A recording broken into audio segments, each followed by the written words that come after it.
Recipes on WPIX TV. Welcome to Design Recipes, everyone. I'm Cathy Hobbs. If real estate, interior design, and exotic travel is what you're looking for, you have come to the right place. Here's what we have on today's show.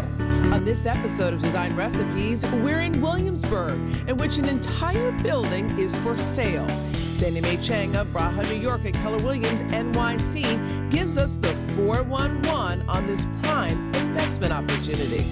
Then, our Brooklyn real estate expert, Brennan of Brennan Real Estate, introduces us to architect Michael Ingui. We learn all about passive building and tour properties utilizing this environmentally friendly method of building. And with the year coming to a close, we're looking both back and ahead. Our mortgage expert, Ace Watanasuparp, is here with mortgage questions. Then we're taking on an oversized residence overlooking Central Park. Tips for large spaces, including advice from our go-to mover, Rainbow Movers. And it all starts right now. We begin in one of my favorite neighborhoods, Williamsburg, Brooklyn. Hi, I'm Sandy Mae Cheng with Bracha, New York at Keller Williams NYC. Hi, Sandy. Hi, Cathy. Good to see you. I understand that I'm not here to see one apartment today, but a whole building. The whole building, all 4 stories and basement. Well, I'm very intrigued. Let's go inside. Okay. So, Cathy, I figured we should start at the top and work our way down. Okay. So, Cathy, here we are on the top floor. It's bright. It's very bright. You have these huge spacious windows, it's northern and south exposures, high 11-foot ceilings, gorgeous herringbone hardwood floors. I love this. I mean, this is the type of detail that I notice, because a lot of times people don't put really expensive finishes. And let's talk about this kitchen. There are so many aspects that I like, beginning with that exposed brick wall. Was this building a conversion? So it was actually gut renovated. Okay. So we kept the original brick wall at the same time putting in all these high quality finishes that you see today. Because that's the only way you can get that, if that's original. Love it. I remember my first apartment in Brooklyn had an exposed brick wall, and that's what sold me. And I also like the mosaic tile. Yeah, these are lovely. These are glass mosaic tiles. We have a stone countertop and these gorgeous wood cabinetry. Well, now, how many bedrooms do we have in this particular unit? So this unit has 3 bedrooms, and every unit below has 3 bedrooms, making it very unique, except for the ground level apartment, which has 2, but has a very special surprise, which I'll take you to in a minute. Love surprises, as long as they're good surprises. Of course. Any other surprises about this building? Actually, yes. So every apartment has a private balcony. Outdoor space. Yes. Well, I'd love to take a look. Let's take a look. Wait, Katie, before we go any further, if I could just comment really quickly on just some of the beautiful details, even in the hallway. I'm looking at the tile, and this type of detail, the skylight, Yeah. I just noticed these types of things. Yeah, the developer really paid attention to all these details. I noticed. I love it. Cathy, this is the balcony that I was telling you about. One of the features that I always wanted with an apartment was outdoor space.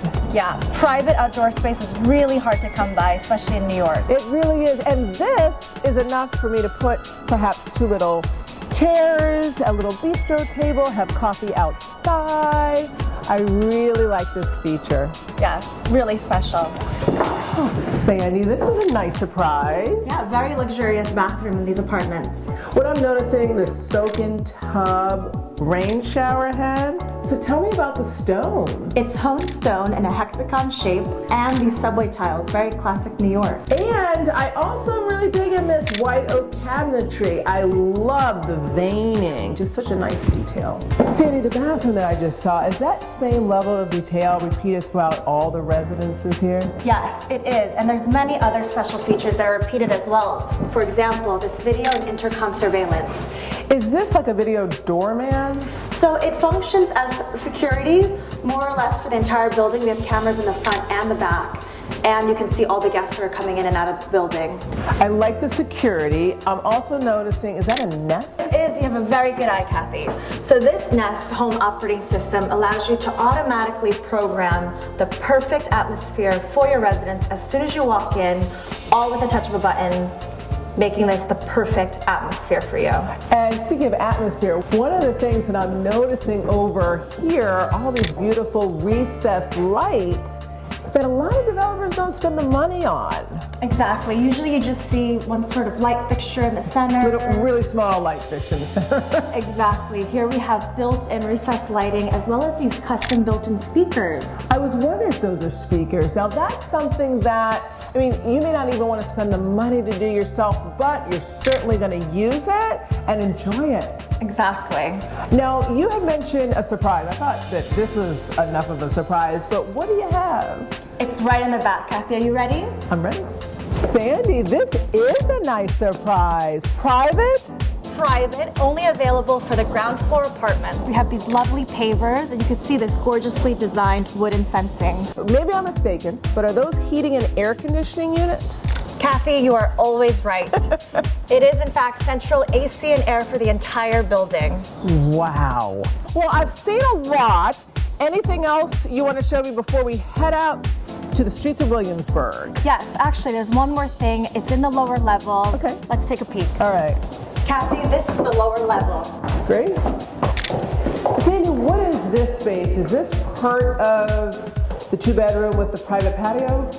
Well, technically it could be, but that's only one of the options. Okay.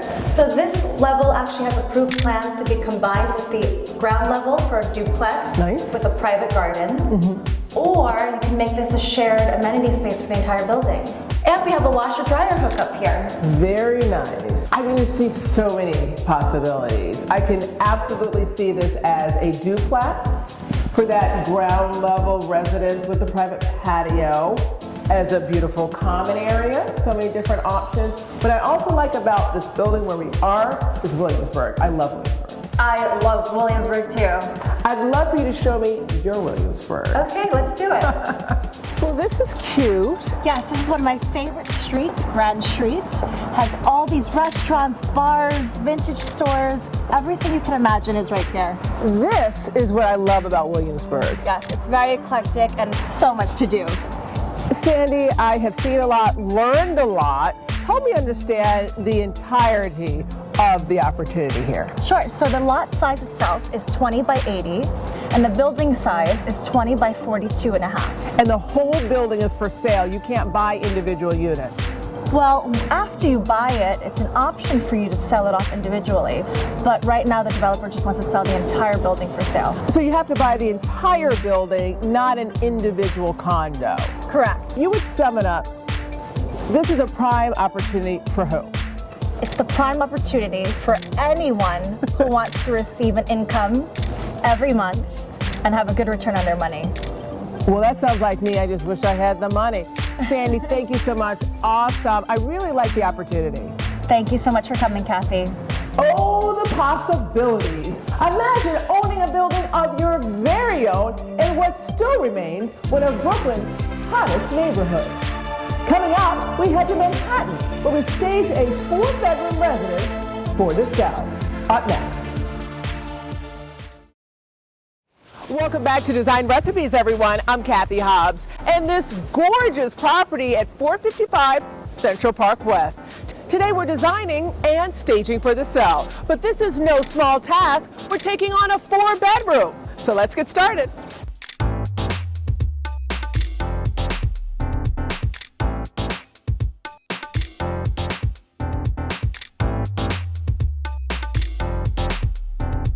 One of the main challenges in this property happens the minute you enter the front door.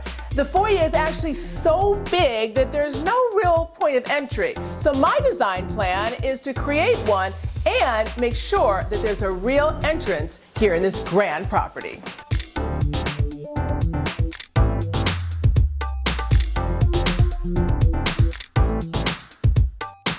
Take in this massive living room. In fact, it's likely so big that it'll probably confuse potential buyers who won't know where and how to even place their furniture. My goal is to achieve a successful floor plan while still making the space feel cozy.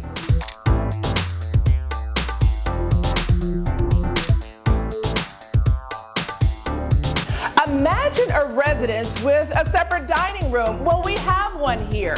Imagine the possibilities. The goal is to make sure that this room feels spacious for gracious entertaining.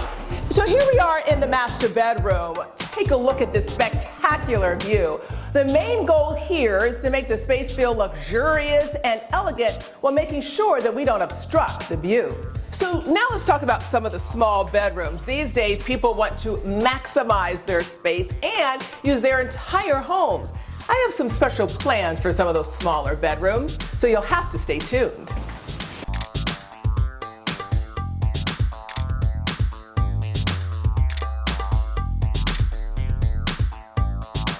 This is really starting to come together, but this is a big job, and this 4-bedroom property is still almost empty. If it's a big job, we have to enlist our go-to mover, Rainbow Movers. Yep. Larry. Hey, Cathy, how are you doing? Hi, I'm so glad you're here for this very big stage for the sale. This is a massive, sprawling residence, and with that comes a lot of big pieces. A lot of times people think that they can do those small little items themselves, but when it comes to the big pieces, that's when they bring in the big guns, the professional mover, Yes. and that's why you're here. If you could talk a little bit about why they should go that route, not do it themselves, but hire a professional. First, make sure that these items could fit in the new location.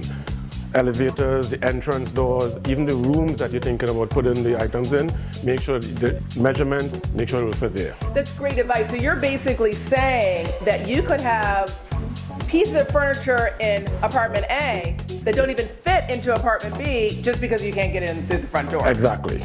And let's talk about transporting those pieces. A lot of times we're talking about boxing, blanketing, crating.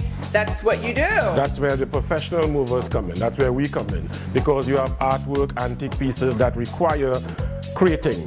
You know, even a high-end sofa that has to be sometimes plastic shrink wrap first before you put blankets on it. A professional will be able to determine how to do that.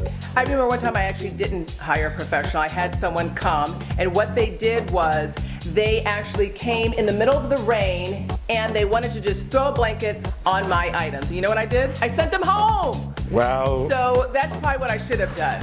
what you should have done first is find a good mover. Exactly. Talk to your friends, get referrals. That way you could get someone like us, the right person to do the move. And let's talk about perhaps your last tip. I mean, we talk so much about experience. Yes. Which is what you bring to the table. Yes.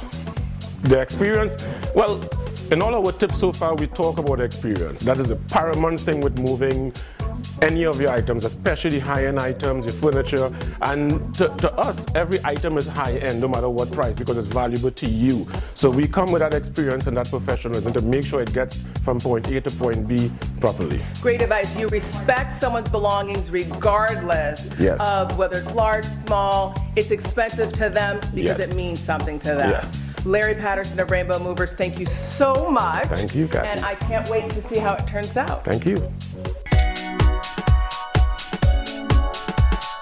Okay, guys, perfect right there. Excellent. Let's take a look at how this is gonna fit over here, because this is really the vision. What do we think? I like. Good? And we'll definitely pick up the grades with the sectional Yeah. that we're gonna put. Excellent. Okay, so this is the plan. So let's now place the rest of our art. But that's our play in here. Excellent. Okay. How we like it. It's bold. I like it.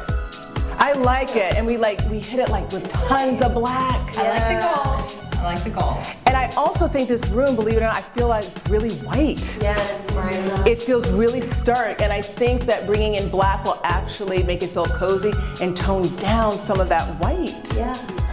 Okay, can we try this? All right, so we're gonna put this here. This isn't even done, but it already feels really fun. It does. It feels so fun. And one of the things I always say about children's rooms is that they have to be fun. Yeah. They have to be fun and bright. And so I know we have a plan here. What's the plan? Well, we have this bright duvet. I'll show you. Okay. That's a color. Lots of color. Love it. Definitely plays with this chalk painting that we have Makes here. sense. And this painting, pull in lots of color, keep it bright and cherry. We have this throw, pillows to go with it. What I also like, I don't even know if you guys realize that we're doing this, but you know, this little zigzag pattern. It goes. It goes. Yeah, definitely. These are what we call happy accidents, right? Right. These are the happy accidents. Okay. I am most interested in seeing this room come together, I think. Yeah, I am too. I'm most excited about it. Okay. All right. So you guys, we've now gone through everything. You know what to do? Yep. Yeah. All right. Okay, I always call you what? My Kathy's Angels? Yes, Kathy's Angels. Okay, let's strike a pose.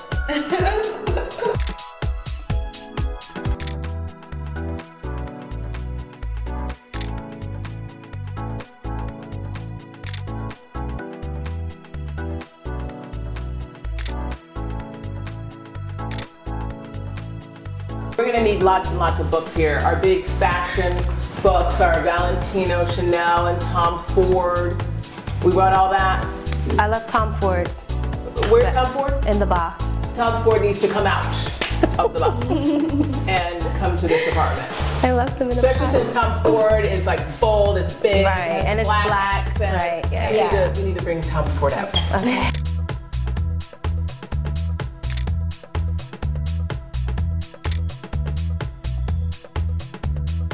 So this table extends, which is great, and here it is fully extended. Now Modani, if we can ask you guys to take out this centerpiece so we can see it shorter, that'd be great. All right, this is one of the reasons why I love furniture from Modani, that it's so elegant and you can actually transform it. So let's take a look at what it would look like without this little piece. They have 4 ladders, one in each side. Okay, so I just want to get a sense of it because we're debating. This is a lot of table, but this is a lot of room. Right. This is a lot of room too. This is a big room. Here, 3.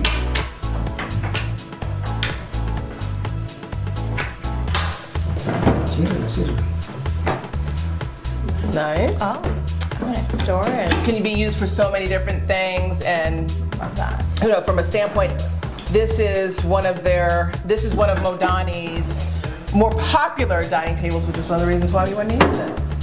I don't know. I like it extended. Yeah, Extended. me too. Extend big, grand, bold. Right, Okay. right. It looks like All right, we're gonna go back. We're gonna go back. We're gonna go bold.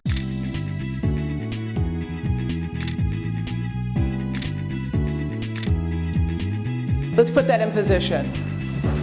Great. Are we catty cornering? Yeah, I think bring it into the room. Further into the room, it's too far back. Yeah, there you go. Now let's place that there. Okay, excellent.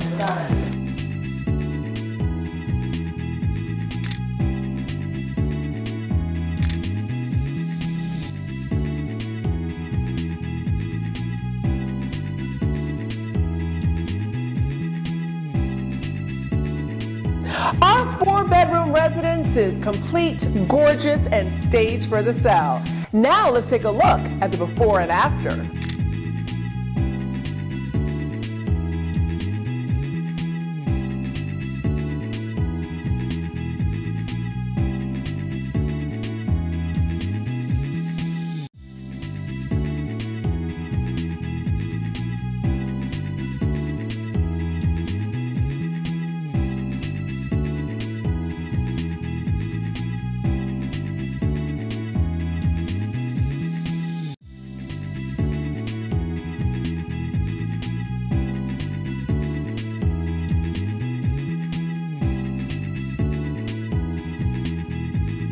One of my favorite aspects of design is that it's both inspirational and obtainable. Now it's time to shop this house, in which I'm going to share my design recipes tips and all the resource information. Come on, let's go. Let's begin in actually what is one of my favorite rooms in this residence, this den. I source nearly everything from one of my favorite resources, Modani. And this tripod lamp, to me, makes the room, and you can pick it up without breaking the bank. This little piece of goodness I'm just crazy about. I'm really into horses. I actually used to ride as a kid, and equestrian art is so popular right now. This I scored at one of my favorite sources, Minted. It's rare, especially in urban settings, that you have a separate dining room. So in designing this space, I wanted to make sure that I highlighted how large and spacious it is. So I added this oversized extending dining table and then these gorgeous leather dining chairs. Now here's a design recipes tip. Not all the chairs match. So here we have these gorgeous gray leather chairs, and at the head, these beautiful white ones that kind of set the whole table off. To me, no dining room or entertaining space would really be complete without a beautiful case good, such as a sideboard or a buffet. This one I especially like because of the gorgeous walnut wood on top and then the smoky glass doors. I don't know about you, but I'm really into fur these days. Everything from lamb's wool to faux chinchilla, and it's really on trend right now. So are beds with super high headboards, which this one doesn't disappoint. I simply love this oversized leather white headboard from Modani. It's one of my favorite beds I've ever seen. Another hot design trend right now is the use of metallics. Everything from brass to silver, your accessories and even your pillows, to your artwork, like what we see here in this oversized abstract. So here are my tips for children's bedrooms. They should be fun, bright, and festive, which creates a really inviting environment for a child. Think some of your primary colors, your reds, your blues, your yellows, your greens, all of which we did in this bedroom. I mean, what child wouldn't want to spend time here? Here in the second bedroom, a tale of neutrals. I love using neutrals in decor because it creates such a blank canvas and a neutral foundation from which you can build or layer your color. When it comes to neutrals, think about your buckwheats, your tans, your creams, your whites, and also another hot trend right now is the use of stone, specifically agate. Here we framed our agate, which I think works well and makes for an interesting work of art. Time to entertain and relax in this gorgeous, sumptuous living room. This is actually, I think, one of my favorite living rooms that we have ever profiled on Design Recipes. I intentionally selected this long sectional because this room is really enormous and grand. If you're looking to really maximize your space, I would definitely suggest you consider purchasing a sectional. One of the aspects that I love about this particular sectional is the fabric. Gray fabric is so modern right now and a great alternative to taupe. It hides stains and it still has that really modern edge. Also, the hints of wood, all the little wood accent on this particular sofa, from the bottom, that base, to this interesting bookcase that's built into the side. And then what I did was I then repeated the use of wood throughout the room by bringing the same wood into the coffee table. Now with this coffee table, this is a bit of Design Recipes magic. Here we have this solid walnut table and then this transparent square table. And neither one of them worked by themselves. The solid table felt too small, and the transparent table completely vanished. So the solution was to put them together to make it look like one table. I've saved perhaps the most important Design Recipes tip for last. First impressions. Here we are in the foyer or entrance of the residence. And this is where first impressions are made, either positive or negative. So it's important to give it a grand sense of entry, which is what we did with this gorgeous link light. But perhaps what's most important is the minute someone enters is that they have a place for their eye to rest. So here we have this gorgeous point of entry with this beautiful vignette that we created using a diptych and a bench. Now our property is completed and staged for the sale, and we have successfully shopped this house. We'll be right back. Looking to deck the halls with beautiful items for the home? On Design Recipes, we love sharing our design ideas. And perhaps the best part is that you can bring design recipes into your own home with the help of the thousands of products we have available through our online store. To shop, just go to house.com, type in Cathy Hobbs Design Recipes, and enjoy. Thanks, Kathy. When it comes time to build your dream home, a number of factors come to mind. Finding the perfect property and developing a solid design plan may top your list. Both may also go hand in hand with choosing an architect who shares your vision. Today, I have the honor of spending time with Michael Ingui, an architect who is pressing the envelope in design and his commitment to what is known as passive building. The passive house consideration, where does that come in the designing or consideration for renovation of a townhouse? It fits in really well for townhouses because they are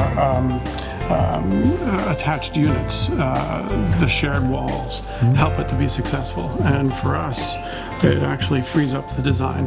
Can you explain a little bit about your particular process and how you work with other participants? We actually are a highly collaborative firm, and we're expanding that with some of the contractors that we're also working with, where the contractors are actually meeting together in a way that they typically haven't done before. Right. Sometimes every 3 months, 6 months at each other's projects. And these are contractors who've competed with each other for years. Right. Wow. First meeting was a little awkward, and now we're up to sometimes 20 people, 30 people at these meetings, 50 people where you've got subcontractors, and what we're doing is we're honing these passive house details so that they're more repeatable. They're getting to a place where they're cost neutral, and where the contractors that are in New York really are able to build them quite rapidly. A quick tour around his Lower Manhattan office, providing insight into why his passive building approach is so appealing to clients. For Michael Ingui, he says it's all in the details. As you can see, we're working on a party wall detail where we're really taking a close look at how a joist would head into that brick wall along the entire side of a building. Right. We'll show a client an existing joist with all those holes in the existing brick. There's nothing structurally wrong with that. We would typically not seal that in a single-family house. But then you show them this photo, which you can see the air just penetrating and the light penetrating those joists. And you know what's going to travel through those joists. Sure. You've the dust, you've got the mites, you've got the bugs. That's where you're getting your fresh air from, quote unquote. So if you scroll to the next slide, you simply seal it. It's not a difficult process. Some of it can be sprayed, some of it has to be troweled, and it's really clean. It tightens it up, and it's very few clients that you would show this to and say, if you can have A or B, they're not picking the easy steel one, joist. Right? So far, mostly concentrating on townhouses, the firm backed Ingui has quickly become known for gorgeously designed homes that are also incredibly efficient. One of their most recent projects, this $16 million townhouse in Brooklyn Heights. The architecture is beautiful, not to mention its gorgeous design. But it's perhaps what you cannot see that makes Michael Ingui, the architect who designed it, most proud. What got you interested in passive house design and construction? We worked next to a contractor, Sam McAfee, who did a townhouse of similar size to a house that we did with one little mechanical unit. We had our typical 5 or 6 mechanical units, a boiler, the whole slew of things. I made fun of him for 2 or 3 years while he built this house. His house worked perfectly, and we hired him. Wow. Ever since, every time someone's come to me saying they want a full gut townhouse, I tell them some of the attributes of passive house, and it's kind of hard for them to say no. I think for architects, seeing is believing. So doing that project next to Sam, it showed me firsthand what it could do. I think for many architects, they need to see it.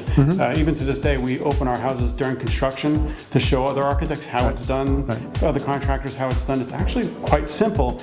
Once they see it, architects become more accustomed to it. I think we're always afraid to try something new because what you've been doing for years and years has always worked. It's just that this works better, and in fact, actually, it's strangely simpler. The nearly 9,000 square foot townhouse is the result of a 2-year gut renovation in which passive building played a prominent role. So Michael, what were some of the guiding principles behind the concept? We really wanted to create a fantastic home for a family. The house had been in quite rough shape needed a lot of work, a lot of structural work. We wanted to bring it back to what it was originally designed for, which was a fantastic home for a single family. Right. So our office, along with Gerard Beekman, worked on details, trim work. We really wanted the house to feel and work in a way that just allowed spaces to flow, allowed the finishes just to feel rich and comfortable, but at the same time work for a family. Right.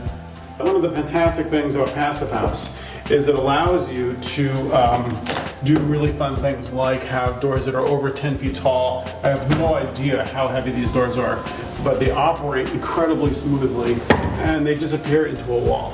And it performs incredibly well when they are in a closed position, and it really helps to bring the outside in. Yeah, incredible urban vista here with some natural beauty, some fantastic facades. That's awesome. This is a landmark house as well, so the windows have to look like double hungs, but they perform incredibly well. No street noise. Wow. Street noise. Big difference. No street noise. They're triple pane, but they're also, this is made by a company called Zola. It's also triple pane, double gasketed windows. You know, when you look at it, it's incredibly simple. And you have a locking mechanism which locks it for security incredibly well. They're laminated. And they're quiet. Here in the master bathroom, another beautifully designed space, something a little different, a tub right in front of the windows. Doesn't seem very energy efficient, does it? No, it doesn't, but it works. You know, Gerard Beekman and the folks in the office did a great job on the finishes and the layout of the tub. But with a Passive House, it just doesn't matter. The windows perform incredibly well. This is not the coldest spot in this room. This room has almost no discernible heat. I mean, we've heated the floor, but it just heats tile. It doesn't have to have the power to heat the entire space. It just works. It's smooth and it's clean. Yeah. And the mechanicals in the house, can you talk a little bit about that? Yeah, so you've got minimal mechanicals. So you have what would typically be 7 or 10 tons of mechanicals down to 2 or 3. Right. Very little duct work. None of it has to get to the outside walls. It's dropping down to 39 degrees outside at night, going up to 47 degrees during the day, and the houses are getting just enough from just the lights and some of the solar gain. They're staying at 70, 72 degrees. Wow. No heat on. But what's even more interesting about it is while they're sleeping at night, they're getting 3 filtered fresh air chambers, 7 throughout the day. So you're getting fresh filtered air chambers all day long.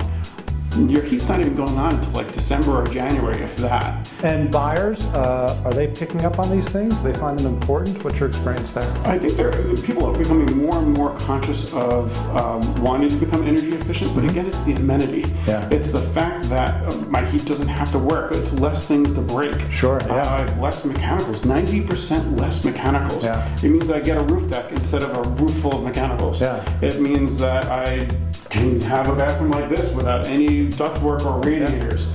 It means a lot, and I think people pick up on that very quickly. Yeah, but another incredible space here. Thanks. Certainly unique. And I guess the developer's approach to the rehabilitation is also unique. You know, the fact that they are incorporating Passive House really as an amenity, I think is catching on more and more. It makes sense. We're able to do them in a way where the amenities of Passive House can be sold to a purchaser. Sure. The fresh air, the sealed walls, the fact that when you're operating these houses, you could do so for 10 or 20% of what it would have cost you to operate it otherwise. Right. Sorry about the rain today, but let me show you another great house. It's only a few blocks away, and it's I think it's worth the trip. Great, looking forward to it. Great, thanks. Yet another impressive design and the architectural statement from Michael Ingui. This Passive House holds a special distinction. So we're here at another project of yours. My understanding it is Passive House Plus. What does that mean? Oh, it's Passive House plus renewables. In this case, we've got solar on the roof. They're also acting as this fantastic shade for the rain, and it allows us to have an indoor-outdoor feel for design purposes. We have enough solar on this roof where we're basically net zero. And really, when you take a look at Passive House, you wind up having a house that's so energy efficient that it's the road to net zero. On a typical townhouse, you would never have the roof area to do net zero, but in a passive house, when you're only required to have 10 or 20% of the heating and cooling, all of a sudden my loads get to a point where on this house, we're only covering 2/3 of the roof. I mean, most of this is open to the air, and we have basically almost a net zero house. What is net zero? So net zero is where you are required to use zero energy from the grid. In New York City, we're still connected to the grid. You're in fact actually selling power back to the utility and using power when you have to. Net zero means you're at basically a break-even point where you've got enough solar on your property where you are net zero. It's hard to do, but with passive, it really becomes possible. What did you have to do to get the Passive House Plus designation? It's a good question, because to be a Passive House Plus house, you first have to make a passive house. You have to. You can't just put loads of solar on your house and all of a sudden you're a Passive Plus house. You start with the envelope first. You deal with the mechanicals second, and then solar would be third. The first job is to really reduce the mechanicals you need and the requirements necessary to begin with, and then you add renewables onto that to make it that much more possible. And solar is one of the ways. If this is your first introduction to passive building, you will definitely hear a lot more about it in the years to come. Already prevalent in certain parts of Europe, energy efficient, well-insulated homes that have good air quality are both the present and the future as it relates to home building. Back to you, Kathy. When we come back, mortgage tips from our mortgage expert, Ace Watanasuparp of Citizens Bank. Up next.